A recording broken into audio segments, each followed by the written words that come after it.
مسلمان کی یہ شان نہیں کہ وہ کسی دوسرے کو طعنہ دے۔ حضرت ابو ذر غفاری نے کیا کہا تھا؟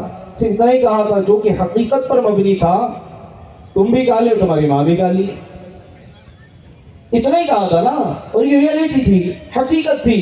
لیکن جب یہ بات حضور تک پہنچی تو پیارے نبی صلی اللہ علیہ وسلم نے کیا فرمایا؟ دور جاہلیت کا اثر نظر آ رہا ہے۔ اس سے یہ بھی سیکھنے کو ملا کہ نبی کریم علیہ السلام نے اس چیز کو پسند نہیں فرمایا کہ دور جاہلیت کے کوئی اثر، کوئی اثرات ہمارے اندر نظر آئے۔ حضور علیہ السلام نے اس کو پسند نہیں فرمایا۔ یاد رکھیے قرآن کریم میں بھی ایک دوسرے کو طعنہ دینے سے منع کیا گیا ہے۔ اللہ تبارک و تعالی ارشاد فرماتا ہے وَلَا تَلْمِزُوا أَنفُسَكُمْ، کیا فرمایا؟ وَلَا تَلْمِزُوا أَنفُسَكُمْ، ارشاد فرمایا گیا اور آپس میں کسی کو طعنہ نہ دو، ایک دوسرے کو طعنہ نہ دیں۔ لیکن اب دور بڑا نازک آ چکا ہے، بہو آئی، سال دو سال ہو گئے، بچے نہیں ہو رہے، پانچ کا طعنہ دے کر اس کا جینا دوبھر کر رکھا ہے۔ کھانا پکانا نہیں آتا، تیری ماں نے تجھے سکھایا نہیں، ایسے ہی بھیج دیا۔ کیا تربیت کی تیری ماں نے، کیا تربیت کی تیرے والدین نے، ایسے ہی بھیج دیا۔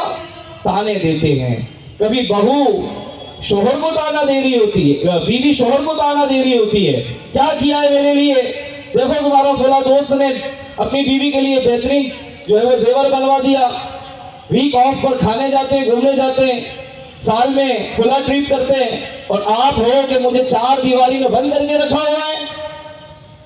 طعنے دیتی ہے، کم کمانے پر طعنہ دیتی ہے، اچھا نہ کھلانے پر طعنہ دیتی ہے، گھمانے نہ لے جائے تو طعنہ دیتی ہے۔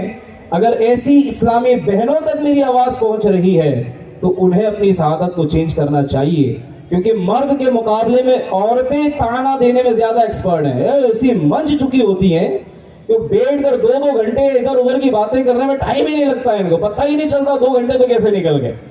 سسرال والوں کی باتیں کرنے میں، محلے والوں کی باتیں کرنے میں ان کو ایسا ٹائم سرو ہوتا ہے۔ ان کو بھی بولے نا آدھا پارا تلاوت کر لو تو ان کا سر دکھے گا، ان کو گھر کے کام یاد آ جائیں گے، نماز کا بولے تو بہت ساری پرابلم یاد آ جائیں گی، بچوں کو بھی تو سنبھالنا پڑتا ہے، 10 قسم کی باتیں کریں گی۔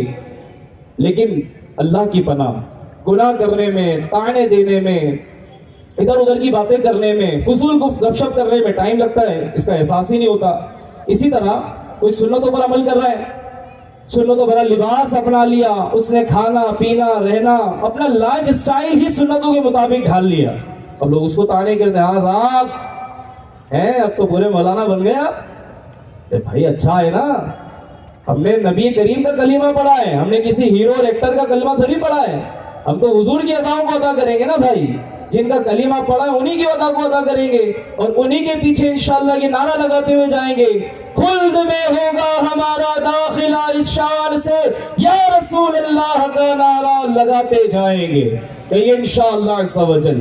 تو جن کے پیچھے یہ سعادت پانی ہے ان کے طریقے کو نہیں اپنائیں گے، ان کو فالو نہیں کریں گے، حضور کی محبت کے دعوے کریں اور نعرے لگائیں اور فین کسی کو فالو دنیا میں ایکٹر کو کر کے رکھا ہے، بال دیکھو تو فلاں ہیرو کی طرح، آواز تو فلاں ہیرو کی طرح بنانے کی کوشش کر رہا ہے، مارکیٹ میں مارا گھوم رہا ہے، اس لیے نہیں کہ فلاں علم دین کی علم حاصل کرنے کی فلاں کتاب کہاں ملے گی، وہ مارا اس لیے پھر رہا ہے کہ فیشن اپنانا ہے، فلاں ہیرو نے فلاں کپڑے پہنے وہ کدھر ملیں گے۔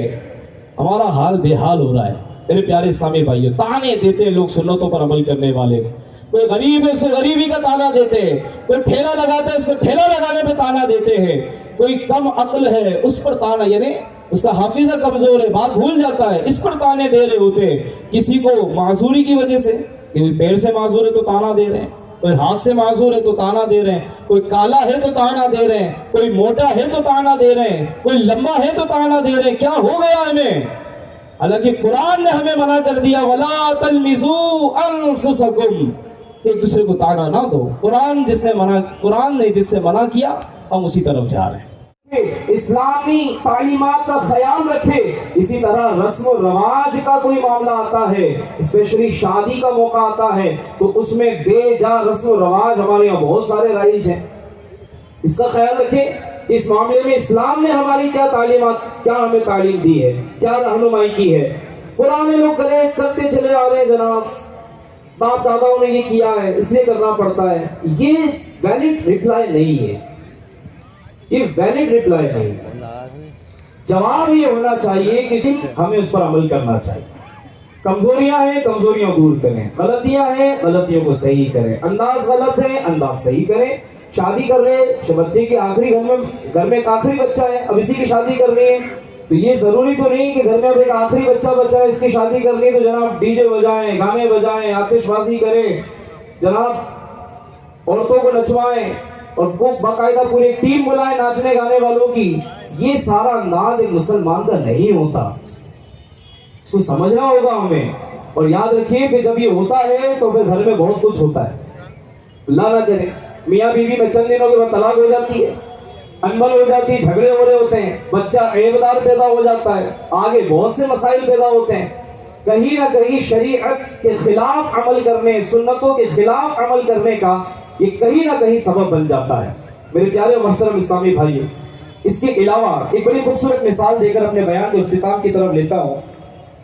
مفتی احمد یار خان نعیمی بڑی خوبصورت بات فرماتے ہیں، جو مکان کے اندر داخل ہو جائے، جو مکان کے اندر داخل ہو جائے وہ گرمی، سردی، بارش اور چوروں وغیرہ سے محفوظ ہو جاتا ہے۔ اسی طرح سبحان اللہ اسلام بھی گویا ایک عمارت کی طرح ہے، ایک بلڈنگ کی طرح ہے، جو مسلمان اس میں یوں داخل ہے کہ دل میں اسلامی عقائد سمائے ہیں، دماغ پر عشق رسول چھایا ہوا ہے، اور باڈی کے جو پارٹس ہیں، اعضاء ہیں، ان میں اسلامی احکام نافذ ہو گئے، وہ شیطان کی چوری سے بھی بچ گئے اور دوزخ کی گرمی سردی سے بھی محفوظ ہو گئے۔